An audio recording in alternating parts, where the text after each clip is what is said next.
Couldn't believe what I was seeing. My chest tightened as I stared at my phone screen, where my mother, Claire, sat at our family dining table, a wine glass in hand, completely unaware she was being broadcast to the internet. "Oh, please," my mom scoffed, rolling her eyes dramatically. "My daughter thinks selling houses makes her successful. She couldn't hack it in nursing school, and now she's just wandering through life like a desperate failure." My cousin Mia had texted me an hour ago. "You need to see this. I'm so sorry." She'd attached a link to her latest live stream, part of her ongoing attempt to become a social media influencer. I'd been out of town at a real estate conference in Providence when the family gathered for Sunday dinner. I was just settling into my hotel room when the message came through. "My name is Lily Carter. I'm 32 years old, and for the past 5 years, I've been quietly paying my mother's medical bills after her rheumatoid arthritis diagnosis. I'd been driving her to appointments, handling her insurance paperwork, and covering her medication costs, all while working 60-hour weeks to maintain my real estate business in Boston." No one at that dinner table knew that I'd emptied my savings account last year when her insurance denied coverage for a specialized treatment. "It's such a shame," my mother continued on the video, seeming to relish the attention from my aunts and uncles. "All these grand dreams about becoming a nurse, and now she just sells houses to people who actually succeeded in life." She laughed, and to my horror, I could hear my uncle and aunt chuckling along with her. Mia's camera caught everything. I could see she was filming from her lap, probably trying to be discreet while documenting everyday family life for her social media followers.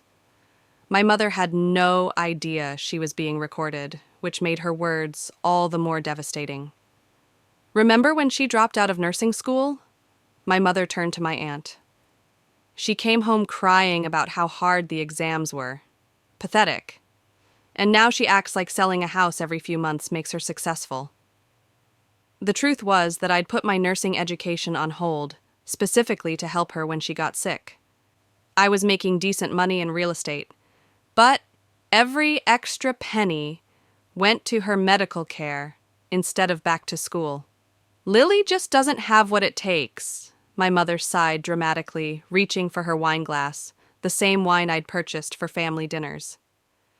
"Some people just aren't cut out for real achievement." The live stream continued for another excruciating minute before Mia finally turned the camera away. I sat frozen in my hotel room, tears streaming down my face as the bitter reality sank in. For years, I'd told myself that my mother's occasional harsh comments were just her pain talking or her old-school approach to motivation. But this wasn't a momentary relapse. This was who she truly was, and now there was undeniable proof. My phone buzzed again, another text from Mia. "I'm so sorry you had to see that. I didn't realize what she was saying until it was too late. Do you want me to take the video down?" I stared at the message for a long moment. "No," I typed back. "Leave it up. I need to show you something tomorrow when I get back." The drive back from Providence the next morning was a blur. I barely remembered checking out of the hotel or the 2-hour journey home. My mind kept replaying my mother's words, her laughter as she mocked the career I'd built to support her. 5 years ago, my life had been on a completely different path. I was 27, halfway through nursing school, and thriving. I'd always wanted to be a nurse, to help people, to make a difference. Then came the call that changed everything. Mom had collapsed at work and been rushed to the hospital. The diagnosis, aggressive rheumatoid arthritis that would require ongoing treatment and care. "It's not fair," she'd cried from her hospital bed. "How am I supposed to afford all this? The insurance barely covers anything." I'd held her hand and promised I'd help. "We'll figure it out together, Mom." My father had passed away when I was in high school, leaving Mom and me to rely on each other. Despite her criticisms and occasional harsh words, I believed we had a bond that mattered. She'd sacrificed for me growing up, working extra shifts, making sure I had opportunities. And now it was my turn to step up. Within months, I made the difficult decision to pause my nursing education. Real estate had flexible hours and the potential for good money. I could drive Mom to appointments, handle her care, and still earn enough to cover our growing expenses. It was supposed to be temporary, just until she stabilized, just until I could save enough to return to school. But temporary turned into years. Mom's condition had improved with the treatments, but she still needed expensive medications, regular specialist visits, and physical therapy. I'd become the sole manager of her healthcare, spending hours arguing with insurance companies and researching treatment options. "You've become so responsible," she would occasionally say, in moments of appreciation. Those words had sustained me through countless sleepless nights and stressful work weeks. I pulled into my driveway and sat in silence. I hadn't told Mom I was coming back today. She thought I was still in Providence, networking with other realtors at the conference. An opportunity I'd cut short after seeing the video. My phone buzzed, a text from Mia. "I'm at the coffee shop on Maple. Can meet whenever you're ready." I took a deep breath and tried to organize my thoughts. Opening my laptop bag, I pulled out a folder labeled Mom Medical. Inside was a meticulously documented record of every payment I'd made over the last 5 years. Every insurance premium, every medication cost, every specialist visit, all cataloged with receipts and bank statements. I'd been keeping these records for tax purposes, never imagining they would serve as evidence of betrayal. I gathered the folder, took one more steadying breath, and texted Mia back, "Be there in 15 minutes. The coffee shop was busy, but I spotted Mia immediately.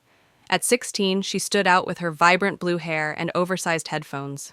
When she saw me, her face crumpled with guilt. "I'm so sorry, Lily," she blurted as I sat down. I didn't know she would say those things. I was just doing my usual live stream thing. And then Aunt Linda started talking about you, and it got so mean. "It's not your fault," I said, cutting off her rambling. "Actually, I need to thank you." Mia looked confused. "Thank me for what?" I placed the medical folder on the table and opened it, revealing 5 years of payment records, appointment schedules, and insurance correspondence. "For showing me the truth," I said quietly. "I've been paying for everything, her medications, treatments, insurance premiums, everything." Mia's eyes widened as she flipped the receipt through the documents. "This is thousands of dollars. Over $100,000, actually," I confirmed. "I put my entire life on hold for her, my nursing degree, my savings, even relationships. Everything went on the back burner because I thought she needed me." Mia looked up from the paperwork, her expression shifting from shock to anger. "And she calls you a failure? That's so messed up." I nodded, feeling a strange calm settling over me. I always thought her criticism was her way of motivating me, that underneath it all, she appreciated what I was doing. I laughed bitterly. Guess I was wrong. "So, what are you going to do?" Mia asked. I took the folder back, my decision crystallizing as I spoke. "I'm done. I've already got the paperwork ready to remove myself from her accounts." "You're not going to confront her?" I shook my head. What would be the point? She'd just deny it, or tell me I'm being too sensitive. I pulled out my phone and brought up my banking app. I've been putting aside a little money each month, hoping to eventually return to nursing school. Now, I'm going to use it for exactly that. As I spoke, I transferred the funds I'd earmarked for my mother's next round of treatments into my personal savings account. The action was small, but it felt monumental. "Wow, why," Mia whispered. "Are you sure?" "I've never been more sure of anything," I replied, surprising myself with how steady my voice sounded. "I've spent 5 years being her safety net while she dismisses everything I do. That ends today." I showed Mia the acceptance letter I'd received months ago from the nursing program, the one I'd nearly deferred again because of Mom's planned treatments. I start in the fall, I told her, and I'm not deferring again. Mia reached across the table and squeezed my hand. I'll send you the full video, just in case you need it. As we parted ways, I felt the weight of years of obligation lifting for the first time in so long. I was choosing myself. The guilt I'd expected to feel was nowhere to be found, replaced instead by a sense of clarity and purpose that had been missing for far too long. The insurance company representative sounded confused when I called. You want to remove yourself as the guarantor on Claire Carter's accounts? May I ask why? Personal reasons, I replied, my voice remarkably steady. I'll no longer be responsible for any payments after this month. It was day 3 of my new resolve. I'd spent the weekend in a productive frenzy, calling insurance companies, updating payment information, and drafting emails. My dining room table was covered with paperwork as I systematically dismantled the financial web I'd created to support my mother. The representative continued, Miss Carter, I should inform you that without your support, your mother's premium will increase substantially, and her coverage options may change. I understand, I paused. Could you please send a formal letter explaining these changes to her home address? I want to make sure she's fully informed. I knew exactly what I was doing. The letter would arrive in a week, giving me time to implement the rest of my plan before the inevitable confrontation. My phone had been buzzing with messages from my mother since yesterday. She had no idea what I was doing, but she'd expected me to drive her to a doctor's appointment this morning. I hadn't shown up. Where are you? I've been waiting for an hour. The doctor's office called. They said my insurance card was declined. Fix it ASAP. Are you ignoring me? Answer your damn phone, Lily. Each message strengthened my resolve. I switched my phone to silent and continued working. By evening, I had completed most of the financial separations and moved on to the next phase. I opened my laptop and began composing a single, carefully worded email to be sent to my entire extended family. Dear family, after much consideration, I will no longer be managing my mother's medical care or financial support. For the past 5 years, I have covered all expenses related to her condition, totaling over $120,000. This has included insurance premiums, medication costs, specialist visits, and numerous treatments. I've made this decision for personal reasons, but I wanted you all to be informed, as my mother may require assistance moving forward. Attached is a detailed breakdown of the support I've provided over the years. Should any of you wish to help, I hope you understand that this was not a decision I made lightly. Best regards, Lily. I attached the spreadsheet I'd created, documenting every payment, every appointment, and every hour spent managing her care. The evidence was irrefutable. My cousin Mia had sent me the full live stream video as promised. I downloaded it and saved multiple copies. One to my computer, one to my cloud storage, and one to a USB drive. I had no specific plans for the video yet, but something told me it might be necessary. The doorbell rang, startling me. Through the peephole, I saw my mother standing on my porch, her face contorted with anger. I stepped back, my heart racing. Lily, I know you're in there. Open this door right now. I remained silent, watching her shadow move beneath the door. You've missed 3 of my calls. My medication refill was denied at the pharmacy. What are you doing? I took a deep breath and spoke clearly through the door. I'm not doing this anymore, Mom. You'll be receiving information from the insurance company soon. I suggest you read it carefully. What are you talking about? Open this door. No. The single word felt powerful on my lips. I've heard what you really think of me. I think it's time we both moved on with our lives. There was a moment of confused silence before she exploded. Is this about money after everything I've done for you? I almost laughed at the irony. Goodbye, Mom. Please don't come back. As her protests grew louder, I walked away from the door. returning to my laptop to finish what I'd started. With each step, I felt lighter, as if I was finally shedding a burden I'd carried for far too long. The fallout came swiftly. Within hours of sending my email, my phone exploded with notifications. Aunt Linda was shocked and appalled by my abandonment. Uncle Mark thought I was being selfish and cruel. My cousin Jake suggested I sort out whatever petty disagreement I was having with Mom. Only Mia, and surprisingly, my elderly Aunt Grace seemed to understand.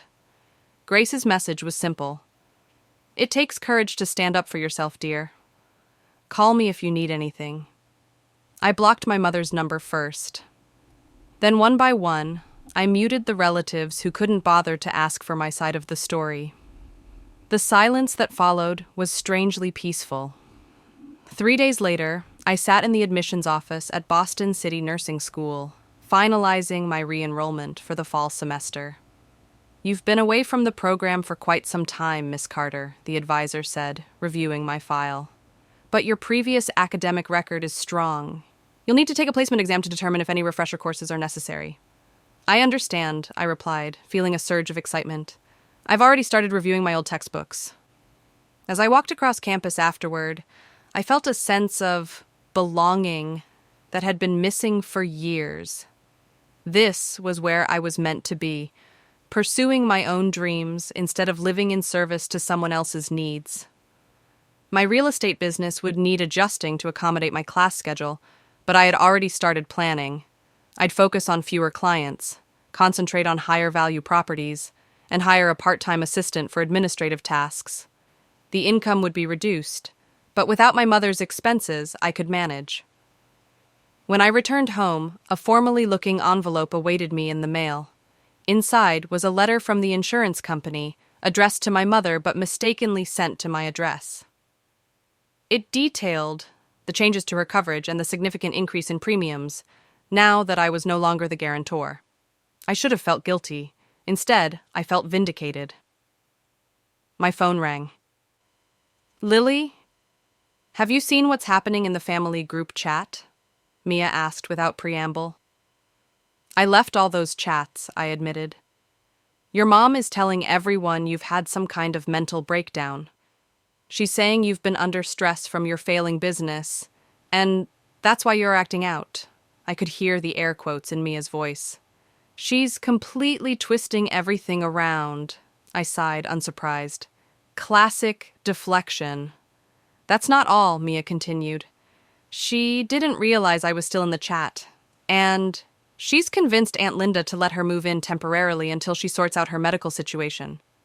"Of course she has," I said, shaking my head. "Mom's always been good at finding someone to rescue her." After hanging up, I opened my laptop and found myself staring at the video file Mia had sent, the live stream that had changed everything. I hadn't watched it since that first devastating viewing in my hotel room. My finger hovered over the play button. There was power in this recording. Power to show everyone exactly who my mother was behind closed doors, to vindicate myself in the face of her lies. But did I need that vindication? The family members willing to believe her narrative without even asking me for my side of the story. Were they really worth convincing? I closed the laptop without playing the video. I had the evidence if I needed it, but right now I had more important things to focus on. My nursing application was complete. I'd scheduled my placement exam, and for the first time in years, I was planning for my future, not managing someone else's crisis.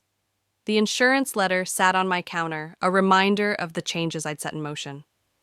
After a moment's consideration, I addressed a new envelope to my mother's actual residence, placed the letter inside, and added a short note. "This was sent to my address by mistake. I suggest you read it carefully." No signature, no emotion, just facts. As I slipped the envelope into the mailbox, I felt another piece of my burden lift away. The consequences of her actions were now hers to bear, not mine. 2 weeks passed in relative calm. I threw myself into preparations for nursing school, studying during every spare moment between real estate showings and client meetings. The placement exam was scheduled for Friday, and I felt a growing confidence with each practice test. Then came the ambush. I was just finishing a showing of a 3-bedroom colonial in Brookline when I spotted them in my rearview mirror, my mother and Aunt Linda waiting beside my mother's car in the parking lot. My first instinct was to drive away, but they had clearly seen me. Running would only postpone the inevitable. I took a deep breath and stepped out of my car. "Lily," my mother said, her voice sickly sweet, "we need to talk." Up close, I could see the strain on her face. Her hair was unstyled, and she leaned heavily on her cane, a prop she typically only used when she wanted to emphasize her condition. "I have nothing to say," I replied, keys clutched tightly in my hand. Aunt Linda stepped forward. "Your mother is struggling, Lily. Her medication costs have tripled, and she can't get appointments with her specialists anymore. Is that what you wanted?" "What I wanted," I said carefully, "was to be treated with basic respect and appreciation. What I wanted was recognition for 5 years of sacrifice. What I wanted was a mother who didn't call me a desperate failure behind my back." My mother's face paled. "What are you talking about?" "I saw the video, Mom. Mia's live stream from the family dinner. I heard everything you said about me." A flash of recognition crossed her face, quickly replaced by defensive anger. "You're twisting things out of context. I was just venting a little frustration. Everyone does that." Aunt Linda looked confused. "What video, Claire? What is she talking about?" I almost laughed at the irony. My mother hadn't even told her closest allies about the live stream, probably hoping I would never discover it. "Show her the video if you want," I said to my mother, "or don't. It doesn't change anything. I've made my decision." My mother switched tactics, her voice breaking. "I'm your mother, Lily. After everything I've done for you, how can you abandon me when I need you most?" Something snapped inside me. 5 years of suppressed resentment boiled to the surface. "Everything you've done for me?" I echoed, incredulously. "Let me tell you what I've done for you. I put my entire life on hold. I spent over $100,000 on your care. I drove you to every appointment, managed every prescription, fought with insurance companies on your behalf, and in return, you called me pathetic. You mocked my career, the career I built specifically to support you." My hands were shaking, but my voice remained steady. "I sent proof to everyone in the family. Every payment, every appointment, every sacrifice. So don't stand there and act like I'm the villain in this story." Aunt Linda was looking at my mother differently now, doubt creeping into her expression. "Claire," she said slowly, "what exactly was in this video?" My mother ignored her, focusing her desperation on me. "I'm sorry if I hurt your feelings, but this is an extreme overreaction. I'm facing serious health complications." "I'm aware," I replied calmly. "And I've provided you with 5 years of continuous support. Now it's someone else's turn." I turned to Aunt Linda. "She's living with you now, right? Has she asked you for money yet? How many doctor's appointments have you driven her to? How many prescriptions have you picked up?" Aunt Linda's silence was answer enough. "That's what I thought," I said, turning back to my car. "I wish you both well, but I won't be manipulated anymore." "This isn't over," my mother called after me. "You can't just walk away from family." I paused with my hand on the car door.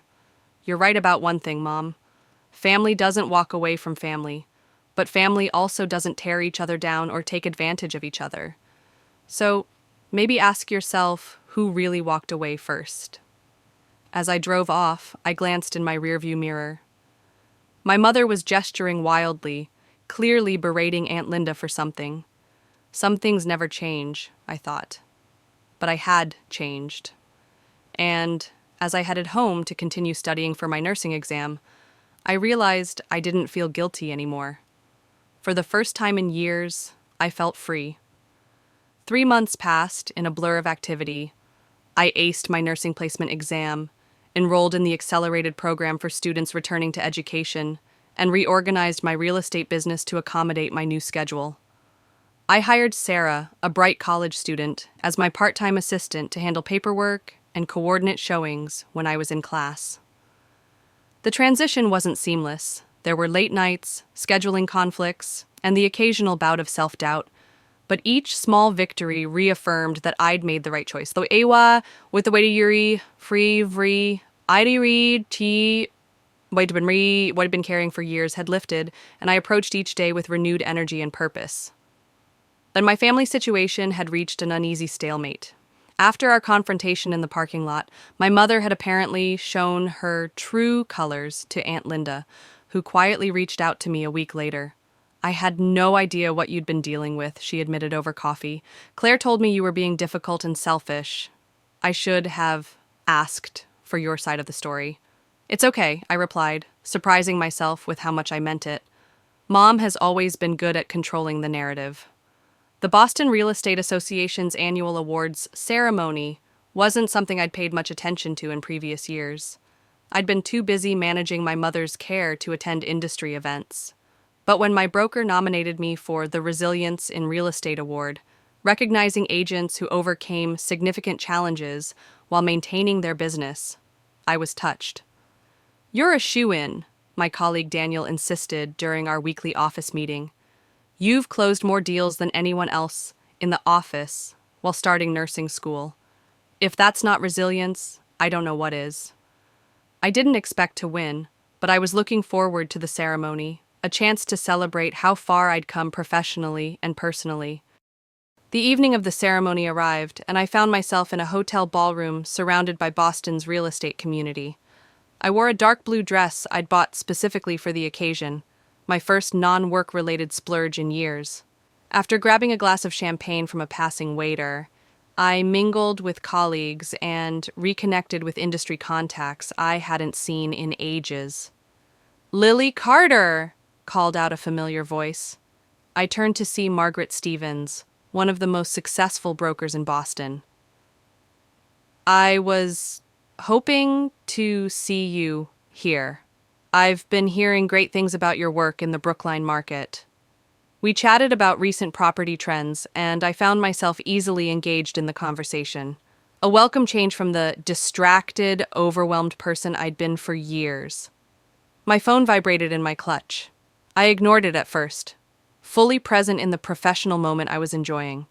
When it vibrated again a minute later, I excused myself and glanced out of the screen.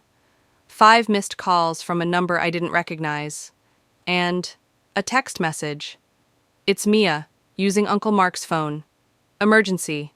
Call back ASAP not," formed in my stomach. I stepped into a quiet hallway and returned the call. "Mia, what's going on?" "I'm so sorry to bother you," Mia said, her voice tense. "I'm at the hospital with your mom. She fell, and they think it might be a reaction to her new medication. She's asking for you." I closed my eyes, waiting for the familiar wave of guilt and obligation to wash over me.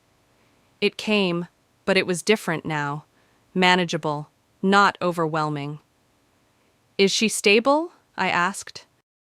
"Yes, but they're keeping her overnight for observation." I didn't want to call, but Uncle Mark insisted. I heard muffled voices, then a shuffling sound as the phone changed hands. "Lily, it's Mark. Look, I know things have been difficult, but your mother needs you. The doctors have questions about her medical history that we can't answer." As we spoke, I saw the ceremony attendees moving into the main ballroom. The awards presentation would be starting soon. "I understand," I said, making my decision. "But I'm at an important work event right now. I can come by the hospital afterward." "This is your mother we're talking about." Mark's voice hardened. "Surely whatever party you're at can wait." The old Lily would have acquiesced immediately, abandoning her own needs for her mother's. But I wasn't that person anymore. "I'll be there in about 2 hours," I said firmly. "Please tell the doctors I'll answer any questions then. And Mark, thank you for being there for her." I ended the call and took a deep breath. As I turned to rejoin the ceremony, I caught my reflection in a decorative mirror. Shoulders back, head high, eyes clear. For the first time in years, I recognized myself.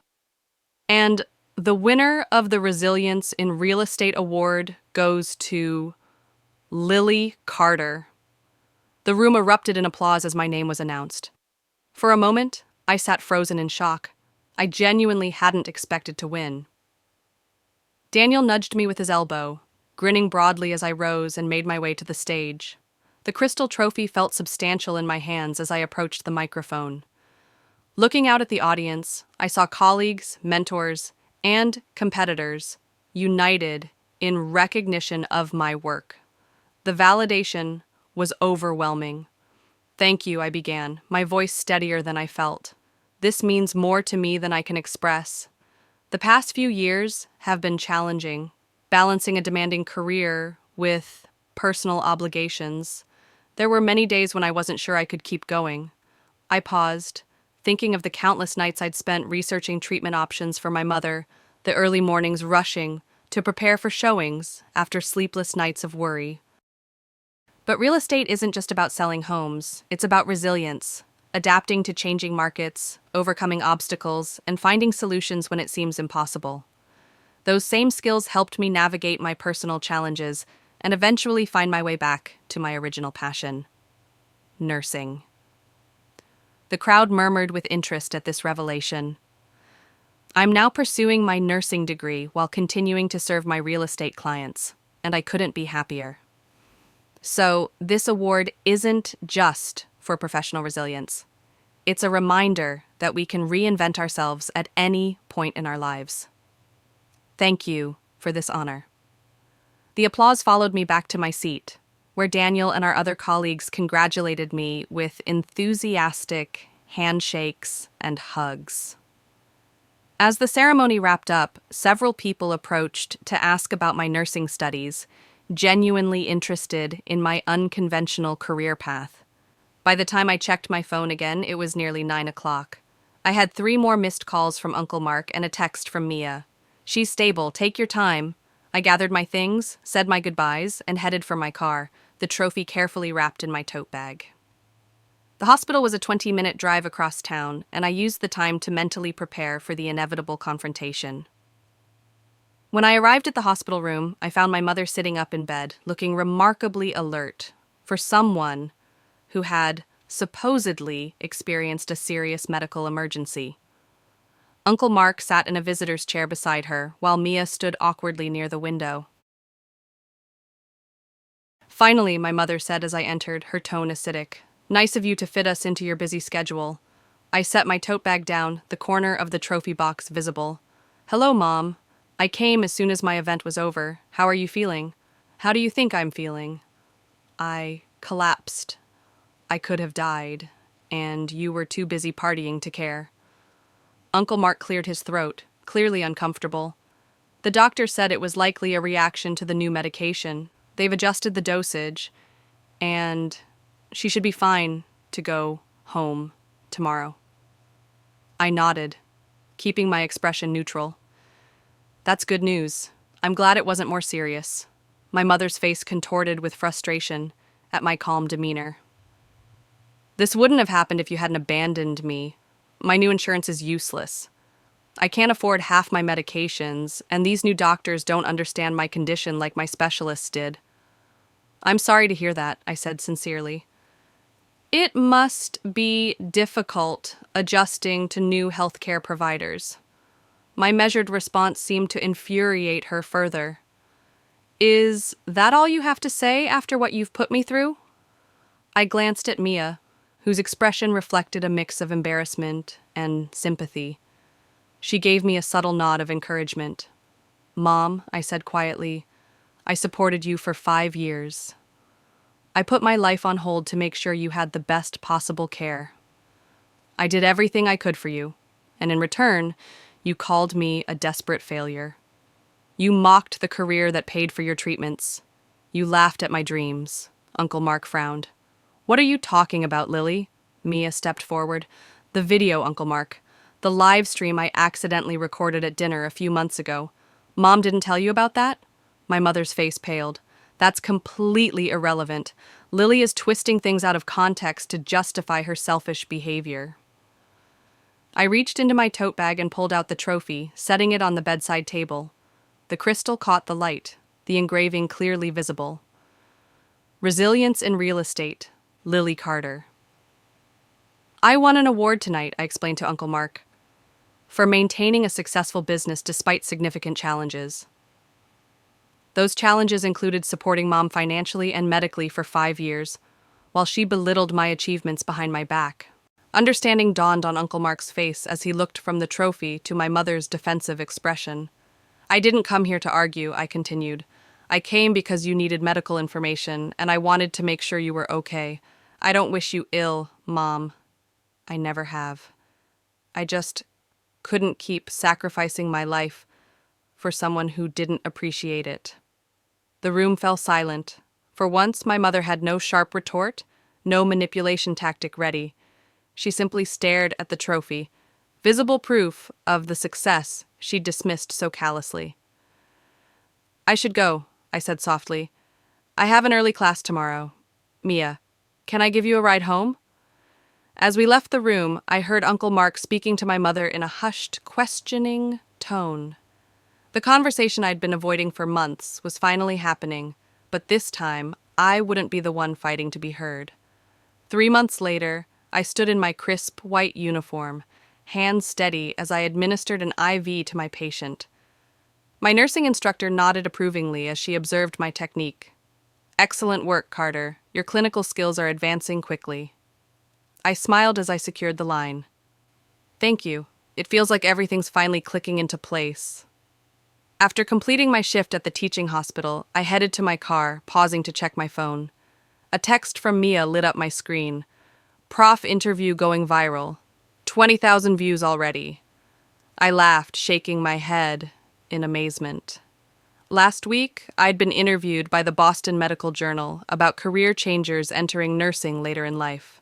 The interviewer had been particularly interested in how my real estate experience had prepared me for healthcare. Both fields require attention to detail, strong communication skills, and the ability to help people through major life transitions, I'd explained. And both taught me the importance of boundaries, something every healthcare professional needs. As I drove home, my phone rang through the car's Bluetooth, an unknown number. Hello? Lily, it's Mark. My uncle's voice sounded hesitant. Do you have a minute? I tensed slightly. Is everything okay? Yes, everything's fine. I saw your interview. It was quite inspiring. Thank you, I replied, surprised by the compliment. Your mother saw it too, he added quietly. I waited, bracing myself for news of her latest criticism or complaint. She didn't say much, Mark continued, but I think seeing you in that nursing uniform, it finally made things real for her. You really are doing it, becoming a nurse just like you always wanted. I pulled into my driveway, letting the car idle as I processed his words. I'm proud of you, Lily, he said, filling the silence. And I'm sorry I didn't see what was happening sooner.